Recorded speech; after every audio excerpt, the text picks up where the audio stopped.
Hello friends, welcome back to my channel. இன்றைக்கி நம்ம வீடியோவில் ஒரு இன்ட்ரெஸ்டிங்கான விஷயத்தை பற்றி தான் பார்க்க போகிறோம். என்னென்னு கேட்குறீங்களா?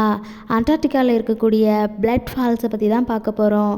இந்த பிளட் ஃபால்ஸை பற்றி உங்களுக்கு யாருக்காவது ஆல்ரெடி தெரிஞ்சிருந்தது அப்படின்னா இந்த வீடியோவை பாஸ் பண்ணிவிட்டு கமெண்ட் செக்ஷனில் கமெண்ட் பண்ணிவிட்டு வீடியோவை கண்டினியூ பண்ணுங்கள்.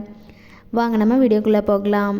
இப்போ அண்டார்டிகாவில் இருக்கக்கூடிய அந்த பிளட் ஃபால்ஸ் 1911 அப்போது ரெட் கலரில் ஒரு அருவி மாதிரி ட்ரெய்லர் கிளேஷியர் அப்படின்ற ஐஸ்பர்க்லேருந்து வரதா ரிசர்ச்சர்ஸ் கண்டுபிடிச்சிருக்காங்க.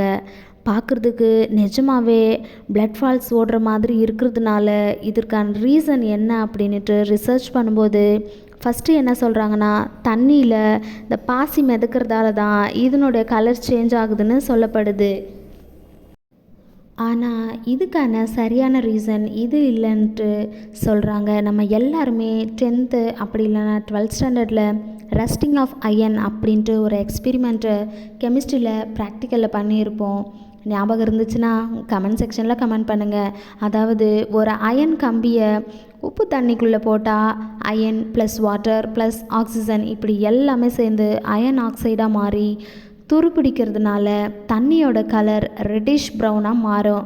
இதே கான்செப்ட் தாங்க அண்டார்டிகாவில் இருக்கக்கூடிய இந்த பிளட் ஃப்ளாட்ஸ்லையும் நடக்குது. லேக் போனிலிருந்து இந்த பனிப்பாறையிலிருந்து வர உப்பு தண்ணிக்கு இயற்கையாகவே அயன் கண்டென்ட் இருக்கிறதுனால அது காற்றுல இருக்க ஆக்சிஜனோட கலக்கிறப்போ அதோட ரஸ்டிங் ப்ராசஸ் நடக்க ஆரம்பிக்குது. அதனால தான் இதை ரெட் கலரில் அருவியாக விழுது அப்படின்னு சொல்கிறாங்க. ஸோ இந்த ரீசனால தான் அண்டார்டிகாவில் இருக்கக்கூடிய இந்த ஃபால்ஸ்க்கு பிளட் ஃபால்ஸ் அப்படின்ட்டு நேம் வந்திருக்கு. இந்த வீடியோ உங்களுக்கு பிடிச்சிருந்தா லைக் பண்ணி ஷேர் பண்ணி கமெண்ட் பண்ணுங்கள். இன்னும் நம்ம சேனலை சப்ஸ்கிரைப் பண்ணாதவங்க சப்ஸ்கிரைப் பண்ணிவிட்டு கூடவே இருக்கக்கூடிய பெல் ஐக்கானையும் கிளிக் பண்ணிக்கோங்க. அப்போ தான் நான் போடக்கூடிய வீடியோஸோட நோட்டிஃபிகேஷன் உங்களுக்கு வரும். தேங்க்யூ ஃபார் வாட்சிங்.